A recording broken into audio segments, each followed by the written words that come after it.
Alright, here we go. It's been a whole month since I've done the last episode of Raw, which was week 19. Here we go, week 20. The go home show for Raw before SummerSlam. We're finally here. I know it's taken a week to progress further into this, but whatever. Main event for tonight, tag team matchup. CM Punk and Sami Zayn. They take on Intercontinental Champion Chris Sabin and not only his challenger for his title at SummerSlam, but also his tag team partner, Alex Shea. The Martian Machine Guns, they clash for the Intercontinental title, along with Punk and Sami Zayn clashing for the Dode Championship against this man, AJ Styles. Speaking of which, Styles non-title contest. This is going by quickly, but Styles non-title against MVP. Styles picks up the victory there. This is zooming by here. Nick Bella and Bayley, just a random women's matchup. Here, the winner for this one will be... hurry up, please. Okay, Nick Bella. And third and final matchup that we're going to simulate here. This is off to a bad start, right? Brock Lesnar takes on Big Cass. Lesnar, he's previously been targeting like Goldberg for like past couple weeks. Can he build up momentum?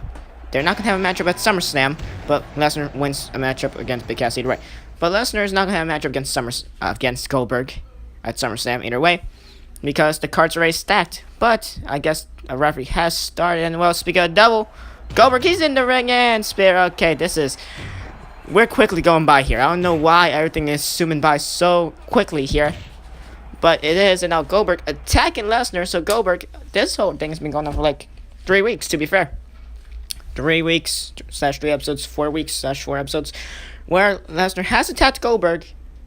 And now Goldberg finally getting his retribution here. Remember, Goldberg, he did call out Lesnar, like previously, 2 weeks ago. And now, trying to make Lesnar answer it himself. But this time, Lesnar the upper hand here. Now remember, no matchup at SummerSlam, so it's gonna be worth the wait. I know this commentary is so damn bad. Goldberg off the ropes, not gonna do a spear. Lesnar, he's reeling. Lesnar in a very hard predicament here. Well, this is what Lesnar gets for attacking Goldberg multiple weeks. And Goldberg finally answering back here. Of course, Goldberg, he's been doing well for himself in Euros mode. Hasn't gotten any title opportunities, sadly, from Raw General Manager Eric Bischoff. But Bischoff, he needs to do something about this. Because this Goldberg and Lesnar stuff, it ain't getting short-tempered. It's just getting higher and higher between these two. And just the pure hatred I see right there. Lesnar takes down Goldberg. Goldberg takes down Lesnar. And now Lesnar, he's not going to do so well here. And now Goldberg has him up. Jackhammer through the steel steps. Goldberg has made a statement here tonight on Raw. Lesnar down onto the steel steps. Goldberg walking off backstage. And later, we need to cut that segment right there. Wow. Okay, we're quickly getting things here on Raw. This does not feel special at all. I know it does, because we're really doing stuff. Anyway. Alright, since it's the go-home show, and since the Raw Tag Team titles are not going to be defended at SummerSlam, Raw Tag titles here tonight, because this is what we're going to do for go-home shows. So, Hardy Boys, they defend the Raw Tag titles against Undertaker and Kane. Taker and Kane, they've been number one contenders for like a very long time. They finally get the opportunity to actually face off for those titles, because it's not going to happen at SummerSlam, because the SummerSlam card is already filled up. So, we're going to also have, for the go-home show of ECW, it will be the Women's Championship and the Lightweight title that will be defended, which will be the next episode of Universe Mode. And then for SmackDown, their go-home show, we'll have the United States Championship be defended, because those titles will not be defended at SummerSlam because of the card already being stacked. So yeah, there we go. And well, as we now progress further with the beginning of this matchup, I already know of how bad this is gonna sound, because this is just not going to record my actual proper voice audio, which is why my voice sounds very weird. I've noticed that my voice sounds very weird for every time when I record. Don't know why, but yeah, I just want to say this is not how I sound in real life. If anything, I actually sound grown up here. But for this, I sound very childish. Alright, whatever. So, after this matchup, we shall have a major announcement concerning NXT TakeOver. We shall progress further with just a reveal of the pay-per-view poster. Yeah, I am struggling very, very much for this. But there, of course, NXT TakeOver. NXT will have their first ever pay-per-view. Of course, the show just debuted and it only has 5 episodes so far. Episode 6 will be after SmackDown Week 20. And then before SummerSlam, we shall have NXT TakeOver. And ironically enough, NXT TakeOver Brooklyn. Because SummerSlam's always in Brooklyn, so it's going to be in Brooklyn. And NXT TakeOver is going to be in Brooklyn. Although it should really be NXT TakeOver Arrival, since it's the first ever NXT TakeOver. But whatever, that at this point, that doesn't matter. It really doesn't matter at this point. So yeah, 5 matches on the card. Of course, we got some matches confirmed. We got all the title matches confirmed. As the NXT Tag Titles would be defended as Bobby Fish and Kyle O'Reilly. They defend the NXT Tag Titles against DIY, Tommaso Ciampa, and Johnny Gargano. That shall be a good tag team matchup. Along with the European title, William Ospreay, he defends against Pete Dunne, Zack Sabre Jr., and Alexander Wright. So that should be a good fatal 4 between those 4 competitors. Hopefully, we shall see Will Ospreay walks out there still European champion. Of course, Ospreay originally won those titles. The European title against Alexander Wright in the first ever episode of NXT to see if he becomes the first ever European champion, along with DIY losing to O'Reilly and Fish. And then, they got the whole, not rematch clause, but they defeated Christopher Daniels and Low Key to become the 1 contenders for the titles. And brings us over to the NXT Championship, where Sami Callihan, number 1 contender, he takes on NXT champion Chavo Guerrero. And that will be in the main event of NXT TakeOver. Hopefully that's a good matchup between those 2 men. We shall have 2 other matches that shall be confirmed, hopefully in the latest NXT episode, in the next one. So, yeah. And then after NXT TakeOver comes SummerSlam. So, got a whole bunch of stuff going on in Universe Mode. It's crazy. Sadly enough, why does these Raw episodes always have to have bad quality? By quality, I don't mean graphics, I just mean storylines stuff. I got no idea. Breaking the 4th wall here. Don't care. But he's starting SmackDown. Always have to end up being better. Anyway, on Taker and Matt Hardy now. Big boot by Taker. I guess you could say this is a tag team mania type showcase here. Tag team matches only being showcased here. Also, the Raw Women's Championship. We shall finally have a champion for that. Of course, at SummerSlam, Trish Stratus and Becky Lynch, they take on each other to see who becomes the first ever Raw Women's Champion, as previously Nikki Bella won her respective triple threat match. Becky Lynch won her respective triple threat match. Of course, Bischoff said the winners of those 2 triple threats will face off against each other at SummerSlam. So it's Trish versus Becky. So that should be an interesting contest.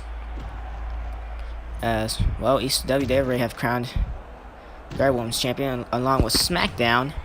And so, well, ladies and gentlemen, Raw, they shall get theirs at SummerSlam. Trish or Becky. And now Taker almost had Jeff for Tombstone Power on the outside. It's still Matt and Taker. The reason why I have countouts turned off here, because I don't want no countouts to happen in this matchup, where if a member does get counted out, then it's going to be a 2-on-1 handicap match situation. I don't want that anymore. I've had that a whole lot for these tag team matches in Universe Mode. Especially for the big 8-man tag matchup we did with the Hard Boys and Breezango versus Taker and Kane and Christian and Gangrel, I believe. Which was back in week 9 or week 10. That was a big tag team matchup to main event Raw. And if I do remember correctly, it was 7 of the other team members versus Jeff Hardy. I believe it turned out to be 7-on-1 in the end because of all the countouts. So yeah, that's not that good. I don't want that to happen ever again. But still, Matt Hardy and Undertaker. So pinfalls, the only way you could actually lose the matchup is by pinfall submission instead of countouts this time. Like what tag team matches usually are. Taker gets inside the ring, right in front of the face of Jeff, and Jeff just punches him down. Just a big stare off against Taker, and now it's Kane and Jeff on the ring apron. They're not the 2 legal men, but at this point it doesn't matter. Matt gets taken down to the outside once again. Once again, no countouts, but pinfalls and submissions do not count on the outside. Taker and Matt, so far, nothing special, just pretty much chaos here, like what every tag team matchup controlled by CPU in Brooklyn Illusion is. Now Matt with the steel steps, that is legal as long as no weapon is used, or it could be used on the outside since there are no disqualifications on the outside. Blake Corney went inside the ring and miscommunication there, but Taker hitting the microphone across Kane's head and then retargeting it and hitting Jeff as he now waits for Taker, and Kane goes flying. Okay, doesn't go flying, never mind. From the side of the screen, it looked like he did. Matt trying to gain some sort of energy here, getting himself hyped up, running around the ropes. Kane just staring at him. This is a very bad matchup. Jeff Now, and Taker. Oh my god. Matt gets sent flying with the big boot, and now Undertaker. That was going to go for top rope for a second, but Taker, figure 4 leg lock. This match now has been controlled, and now is actually interesting now. Taker has him up, body slam the mat, leg drop shortly after. Can we have new tag team champions for the Raw brand here? Can it be Undertaker and Kane, Jeff and Matt? Like, remember, I believe they are 2-time Raw tag team champions, if I do remember correctly. And if they're not, well then I'm sorry, have they really been holding those titles for such a long time? I believe Jeff and Matt have. Yeah, Jeff and Matt, they are 2-time tag team champions. Taker and Kane finally getting their opportunity for tag titles here tonight. Of course, they won a number one contenders matchup against Breezango, of all teams, like weeks ago, a very long time ago. So they finally get the opportunity here tonight, and now it's Matt and Kane instead of Matt and Taker. So matchups finally got a little bit more interesting. And now Matt almost tagging Jeff, and well, okay, Matt catches Kane. I don't know what just happened here, but whatever. Taker on top of the rope, choke slam by Kane to Matt Hardy. Of course, to set up for his match, we've been having like multiple one-on-one matches between Jeff and Kane, Matt and Kane, Taker and Jeff, and Matt and Taker. Of course, I believe on Taker and Kane, the Brothers of Destruction, they have gotten more victories over Matt. And now, okay, what just happened? And we got new tag team champions. Okay, this is, well, crappy ending. Undertaker and Kane, the new Raw tag team champions. I guess that's a good thing because, yeah, I guess it's kind of good. You know why? Because Jeff and Matt, they've been holding those titles forever in their second title reign. So it's nice to see a change. Taker and Kane, Raw tag team champions. It's going to be very difficult for any team to try and defeat them. But anyways, we now get over to the NXT TakeOver pay-per-view poster review. Here we go. And yes, there is one of the 3 title matches for TakeOver. Gargano and Ciampa, they challenged Bobby Fish and Kyle O'Reilly for the NXT Tag Team Championships, like I announced a couple minutes ago earlier to kick off the show. And so, there you go. They are on the cover. NXT TakeOver Brooklyn before the SummerSlam pay-per-view. That right there is going to be a great tag team matchup along with all the other 4 matches to happen at TakeOver. Anyway, here's the main event. Another tag team matchup, Chris Sabin and Alex Shelley, the Motor City Machine Guns. Well, they will face off against Sharp for the Intercontinental Championship once again at SummerSlam. They take on 2 men who probably won't get along all that well, and who will definitely have history. CM Punk and Sami Zayn, of course, ladies and gentlemen, dating back all the way to week 2 of Raw for the WWE Championship, the vacant WWE Championship at that time. CM Punk defeated Sami Zayn, and Punk became the first WWE Champion of Humorous Mode and of the Raw brand. And then after that, he slowly, he lost it to Bobby Lashley. He won it in week 2, then he lost it in week 8, so he held it for a decent amount of time. He did defeat Sami Zayn to become the champion in the first place. He then defeated Roman Reigns, but then he lost to Bobby Lashley in the whole triple threat with Reigns, Lashley, and Punk himself. So yeah, that was a bit of a mess back at the live from the MSG pay-per-view, but whatever. And then Lashley lost against Styles, and now Styles is still currently champion. So, pretty good title history, I guess. We had Punk as the first ever champion. We had Lashley as the second ever champion, and now Styles the third ever WWE champion. So far, there's been no 2-time WWE champion here on Raw for the 20 weeks that this has been a show. 20 episodes, although in reality, these 20 weeks have really been like 6 months. So yeah, 6 or 7, to be fair, whatever. So yeah, but Punk and Zayn, they do have history. Sami Zayn, of course, he has gone back on track. He did lose the whole King of the Ring tournament between Raw, ECW, and SmackDown. The winner, of course, is on SmackDown, which is Cesaro. He gets a world title opportunity, but that is on SmackDown, so that shall be... Of course, we all know that, though. We all know the whole thing for Cesaro on SmackDown. But Sami Zayn, he's gone back on track after losing the King of the Ring tournament. He didn't make it to the finals. I believe he got eliminated in the quarterfinals to SmackDown's Okada, Kazuchika Okada. I believe he lost to Okada, or he probably lost to someone else, but I believe mostly it was Okada. Either Balor from ECW or Sami lost to Okada in like the quarterfinals or semifinals. No, in the quarterfinals, yeah. Anyway, moving on from that, Sami Zayn, he later than won a number one contenders. He answered the AJ Styles non-title open challenge and won. Remember, the rules for that Wow, that open challenge went around for like 5 or 6 weeks. 4, 5 or 6 weeks. The only 2 men to actually defeat Styles were CM Punk, so he became the World Contender, and the second man ever to defeat Sami Zayn, to defeat AJ Styles, was Sami Zayn. So those are the only 2 men to ever defeat Styles in the AJ Styles non-title open challenge. So therefore, it's a triple threat at SummerSlam. I had a whole humongous explanation there, and now I ran out of breath.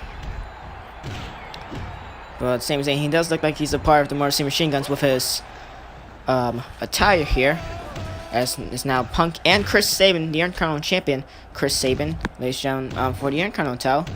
It's having a more interesting history, I guess. First ever champion was Apollo Crews. Then after that, he won it in week 1. He lost it in week 8 at the Live from the Machine pay-per-view in a fatal foray against The Miz, MVP, and Alex Shelley. Shelley won the title, and then after that was like Alex Shelley was like involved in the whole storyline where Miz attacked Chris Sabin, and then Shelley said he was gonna win the Intercontinental title for Chris Sabin. Yeah, this whole backlash here. So Alex Shelley won, and then after that Chris Sabin challenged for the title after Shelley defeated MVP later on in like week 12 stuff. So basically now it's been Chris Sabin and Alex Shelley, because Sabin defeated Shelley at one of the live events back when I actually did the live event shows, the monthly stuff, which only lasted like 2-3 months. So now Alex Shelley now cashes in his rematch clause. He takes on Chris Sabin. So basically the whole Intercontinental title has been revolving around these 2 men of the Morrissey Machine Guns. So yeah, for them to become tag team champions while one of them is Intercontinental champion, that would be pretty interesting. So now it's Chris Sabin and Sami Zayn here. Sabin has him up. Never mind, doesn't have him up. Zayn counters. Chris Sabin also counters with the Bulldog. I'm struggling to keep up with everything here. Mounted punches now by Sabin, the Intercontinental champion. A very good Intercontinental champion as well, but Sabin, he hasn't been showcased all that much. For a champion, he hasn't been showcased all that much here on Raw. The match card's just been extremely full. Of course, they shown on. We did have Ricochet take on Apollo Crews in the Heat pre-show for Raw, of course. And Ricochet, of course, he is the X Division champion. And well, in case you guys didn't watch Heat, might as well watch it before you guys might watch this, because pre-show stuff like that, whatever, doesn't matter. So now Chris Sabin has him up, takes down Sami Zayn on the outside with a double on her powerbomb. Now Alex Shelley helping out Punk. He is just watching. This is when we get to the good stuff for CM Punk and Sami Zayn. They do have history. Well, both of these 2 might be on the same page for when it comes to certain stuff, I would assume, like winning the WWE Championship and stuff. They're probably not going to be the same page here, not in this tag team matchup. Punk just staring there, just standing. And now, once again, just doing it, not attacking Sabin. It doesn't matter if he does on the outside. Nothing will happen. And now Punk gets caught by Chris Sabin. Okay, never mind. That was a weird reversal, but whatever. Okay, never mind. I guess Punk, he is starting to slowly progress here. Kicks Sabin down.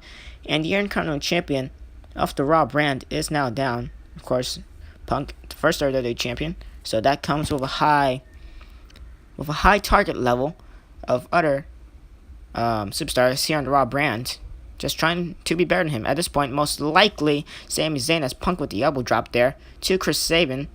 And now this is when the tag team work perhaps is starting to slowly progress further, because now Punk, he is helping out Zayn. Sami Zayn, he is watching on from distance. Alex Shelley, he's out of the view. And now Sabin back inside the ring. Sami Zayn, both of them missed the chops. Zayn tags in CM Punk, the first WWE champion, as I can't speak at all, is now in the ring. Sabin now trying to regroup for a short second, going to the outside of the ring. Sort of smart, but should have just waited for Punk to actually chase him on the outside. Double on hook suplex by CM Punk. Multiple reversals is happening, and I am very, very confused after that. CM Punk now with the upper hand against Chris Sabin. Actually watching on from a distance. Remember Shelley? He did lose the Intercontinental to his own tag team partner, Chris Sabin. And I believe it was in a fatal four-way. It wasn't even a 1-1 matchup. I believe it was a fatal four-way. Was it? No, I think it was... I don't know anymore. No, I think it was a 1-1 matchup between those 2. I don't know. I can't remember anymore. I can't remember my own booking decisions here at all. Now Punk and Chris Sabin on the ring apron. Punk nails the drop kick, and Chris falls all the way down to the outside. And Punk with this signature elbow drop. Tribute to Macho Man Savage, Alex Shelley with the dropkick to Punk, and now Sami Zayn, is he gonna fly?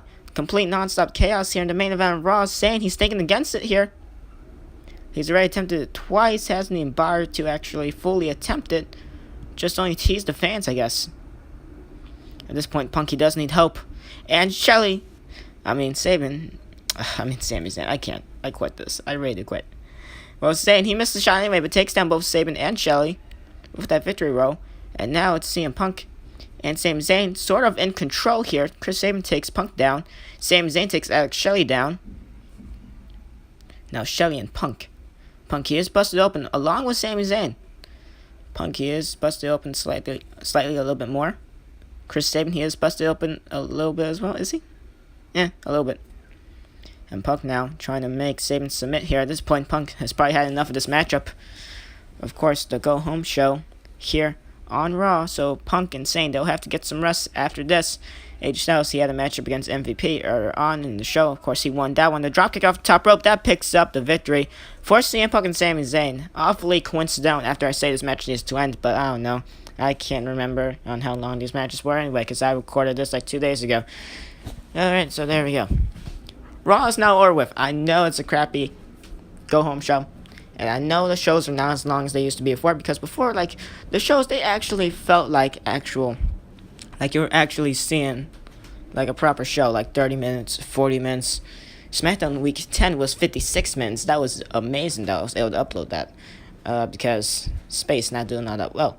But yeah, these shows have gone down in time, only because I really just don't want to be voicing over all the matches, like 5 to 6 matches.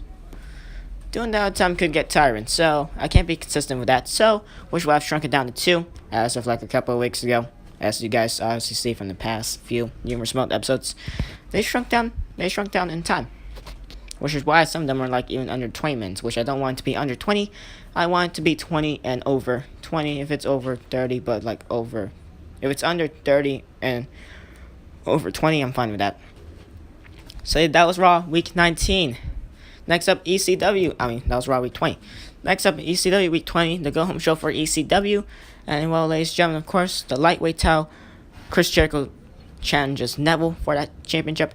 And ECW Women's Championship will be on the line. Sonya Deville defense against Asuka and Lita in a triple threat. So ECW shall be interested in along Chris Masters. He shall be in action. Of course, we don't care about Chris Masters, but hey, he needs to be showcased a little bit more, so he's going to be in the matchup. Don't know against who, but over there you go. Thank you all for watching this episode of Your Respawn, even though how bad it really was, but where. Catch you on the next one, and goodbye.